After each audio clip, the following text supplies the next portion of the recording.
politics, religion, culture. What do these mean to the man in the street? In Southeast Asia, they mean rice. This is in Plymouth or Dorset, any small pub, the topic of conversation is more likely to be beer than what's happening in Bangkok. Rice and beer, the staple ingredients of the everyday intake of interest of the average man, is more important than all the things that find their ways onto the front pages of newspapers. A humble vegetable, the rice plant, but it means more to the 1,000 million peasants of Asia than all the Bibles and books by Marx and Lenin put together. The political year begins with the planting of rice, and in the paddy fields, the fate of nations is decided.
Even the conquered Tibetans are hanging out Chinese flags.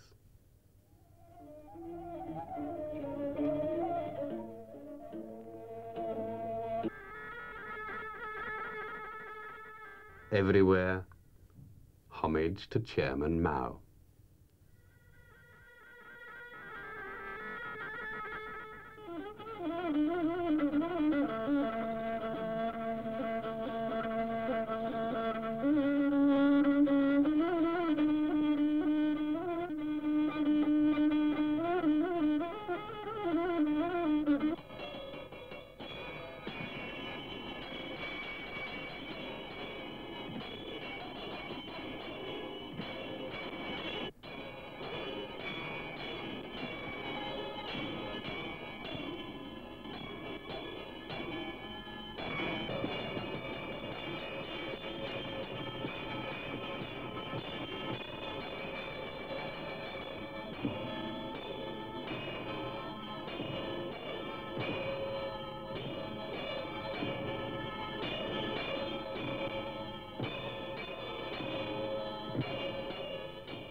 Your Excellency, we in the West are very interested always in trying to find out why it is that Mao Zedong and the People's Republic of China exert a fascination for some Asians.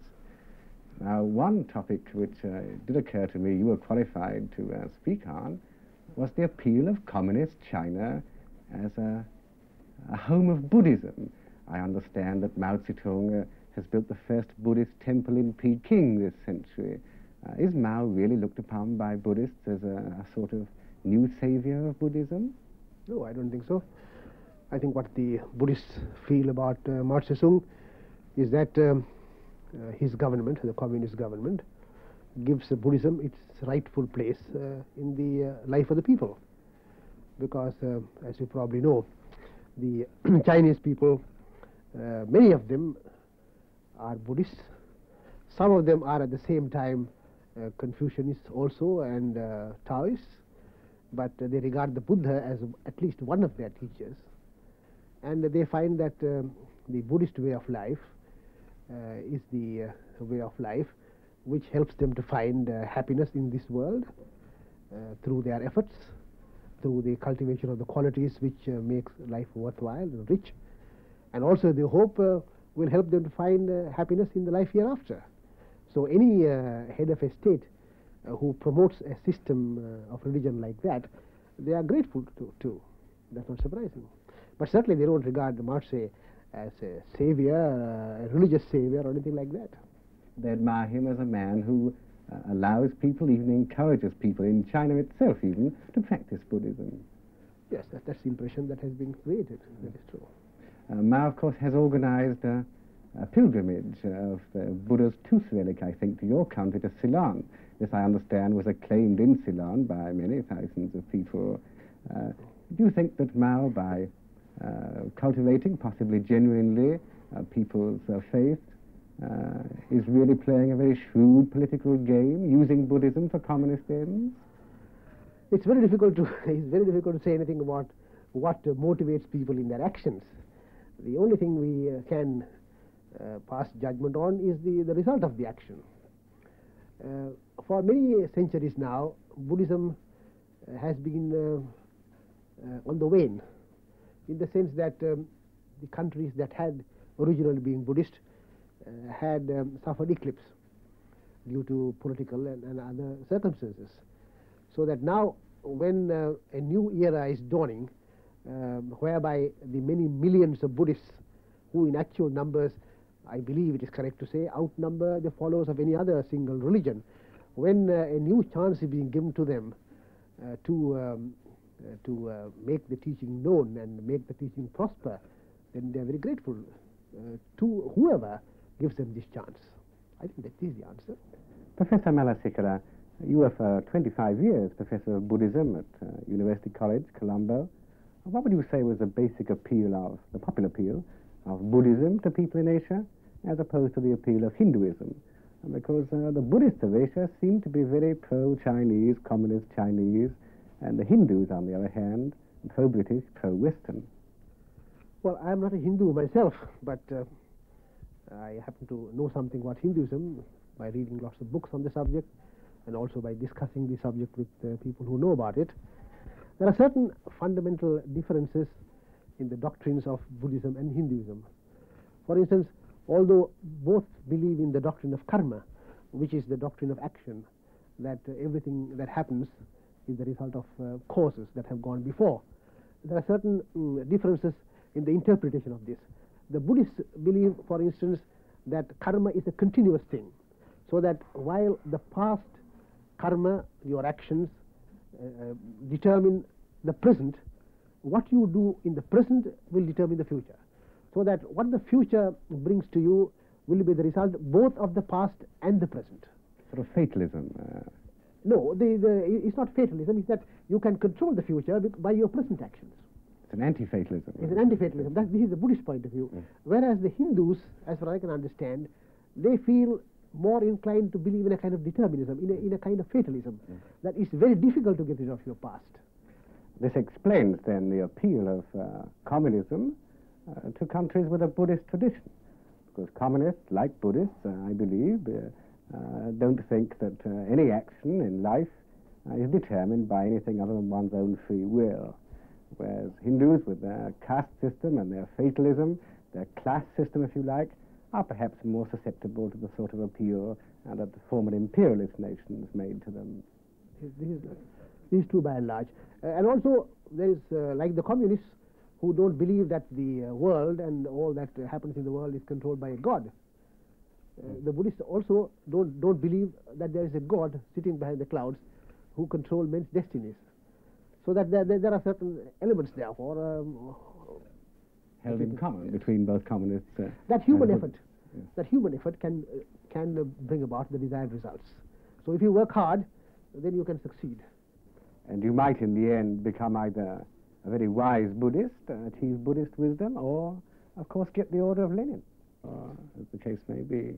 The fundamental difference between Buddhism and communism, if I may say this, is that whereas communism will say that the end justifies the means, that if you have to practice violence in order to bring about a quick revolution, that should be done.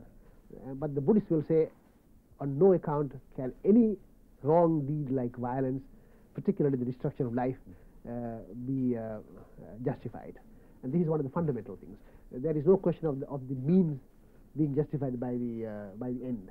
That the means also must be good if the end is going to be good. This is the very great difference. So if one could imagine a peaceful communism, communism without need to recourse to revolution, and this would be a sort of communism which would have an almost indescribable appeal to Buddhists.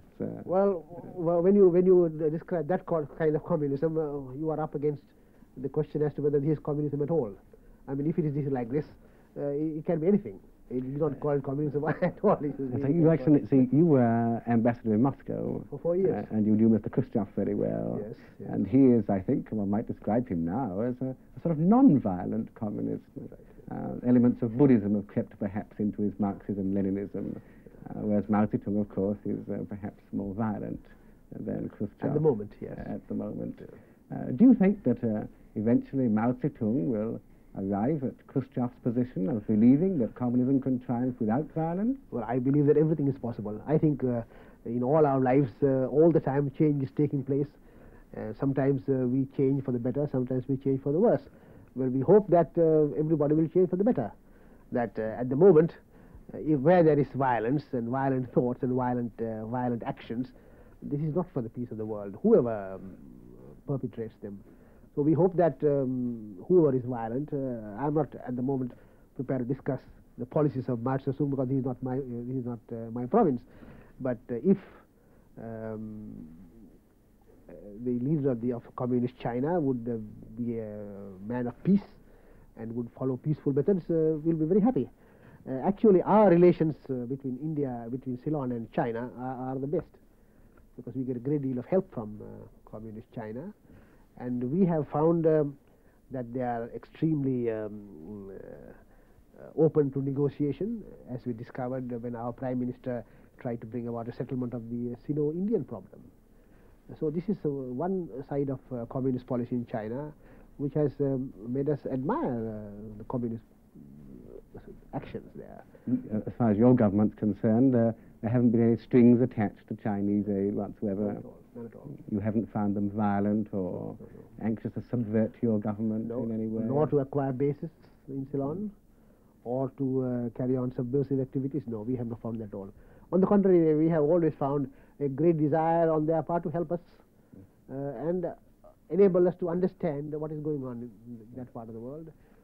Many delegations have been invited to visit China from Ceylon, and facilities provided for them to go everywhere in the country to find out what is happening there.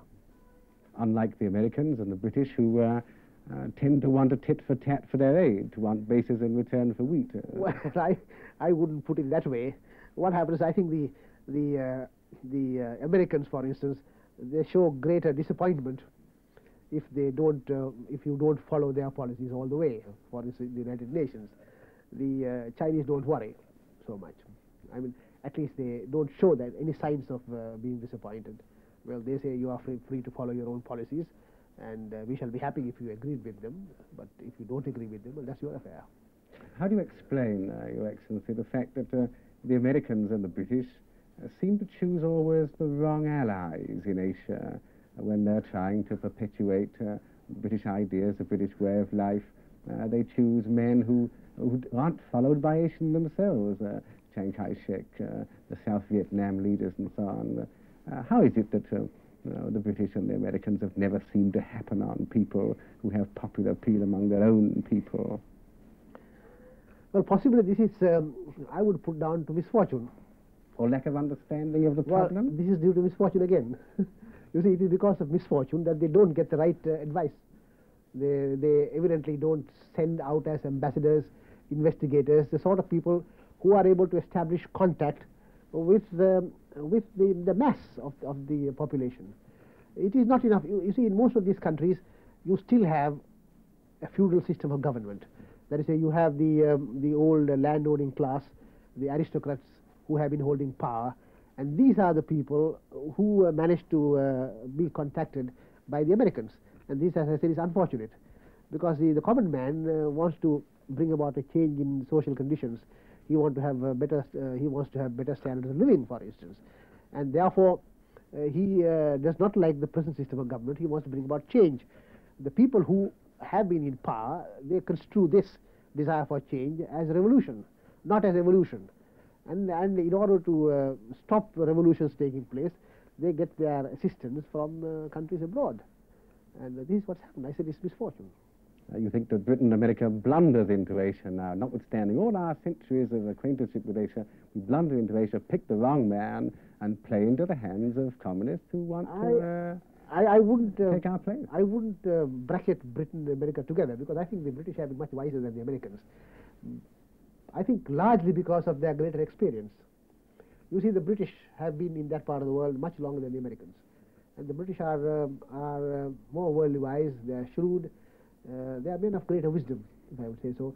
The Americans are more like children. They are much younger, you see, in dealings with in international affairs. So, like little children, they had to be petted, and they had to be cajoled, and they had to be made love to all the time. The British are they have adults. They're adults. You see, they don't expect this all this time. The Americans, without knowing it, are working for Mao in many cases. Probably, yes. We like to put it that way. Thank you very much, Your Excellency. Of course, no matter what the old and wise men say, the future of Asia, like the future of any other continent, is in the hands of its young people. Mr. A.R. Karim, a law student, is typical of many young people in Asia who feel disgruntled and discontented with the British, French, and American-aided governments of countries in Southeast Asia which are trying to keep law and order. Mr. Karim, you're a young law student, and it may be a platitude, but I think it's true to say that in every continent the future belongs to the young people. They will, after all, will have to make it. I think it's also true that in Asia, young people tend to have an admiration for Mao Zedong, which people in the West don't quite understand. Why doesn't the disgruntled youth of Asia look up to Asian leaders like, for example, the late Premier Nehru, the new Indian Premier Shastri? Why do they tend to admire Mao Zedong to the exclusion of almost all his rivals? Well, let me just give you one example.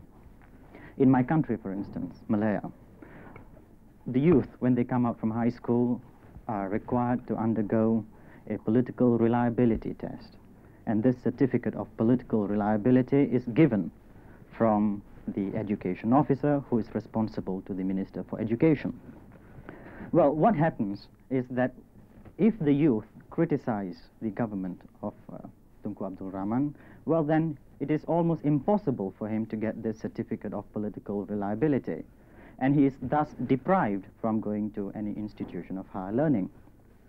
Well, what you do produce, I mean, with such laws, is a generation of, well, I could almost say disgruntled youth, people who feel that the existing order of the day cannot assimilate them, and that they are being somehow prejudiced because of their political views. Faced with this, I can only sort of forecast internal opposition and quite possibly upheaval. And once this occurs, then you find that the youth look upon, well, all people who have led successful revolutions. And it is here that they see the example of, say, Chairman Mao Zedong. He has led, as I said earlier on, a successful revolution. And even if it is by sheer force of example, one almost looks at what he has done, and if possible, copy his tactics where they are applicable. I would say, Mr. Karim, that Asian youth in general, though it admires Mao Zedong as a man because he was a great poet and a great revolutionary leader, a great soldier, a great man in all the sense of the word, Asian youth thinks of Mao rather as an example of a man who has actually done something that they one day will have to do. Well, I think almost everybody, more or less, looks up with some admiration a person who has achieved something. And no doubt the youth of Asia, because they have got some educational background with them, tend to look around the other countries of Southeast Asia. And what do they see? A country, say, like India, still groveling in poverty, where there is hunger, food shortage. They even had to kill the Attorney General who was conducting an investigation into corruption. So that once they compare India and China, they begin to see the differences which social systems produce. And I think this is where the impact of Mao Zedong is felt in the youth of Asia. Do you think the youth of Asia would be prepared to go through all the hardship that Mao Zedong went through, 22 years as a soldier, to achieve a remedy of social injustice as Mao did?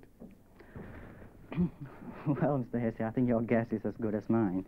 But frankly, I feel it is the economic and the social conditions which will motivate them. And as long as the West does not do anything, and there is poverty in Southeast Asia, you find that the youth will want to change the existing order of the day. They just wouldn't accept the status quo. Will want to go on their own long march towards social justice.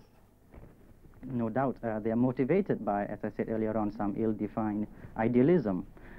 And I think, on the whole, the forces of history in Southeast Asia are such that they are bound to succeed. I mean, I don't think anybody in Southeast Asia will just want to accept the poverty and filth that he sees around him. I think he will want to change. And once this initial step to change enters his mind, then of course you get a world in transformation. And I think Southeast Asia is no exception. It will change. Thank you, Mr. Karim. So notwithstanding the fact that Western troops and politicians are in Asia now by invitation, both the old and wise men and the young and active men feel that Mao Zedong's attraction for at least a substantial majority of the population of Asia is becoming greater all the time. Is Southeast Asia in particular ideologically and militarily defensible under any circumstances in the future? In the next program, we shall try to answer this question. Good night.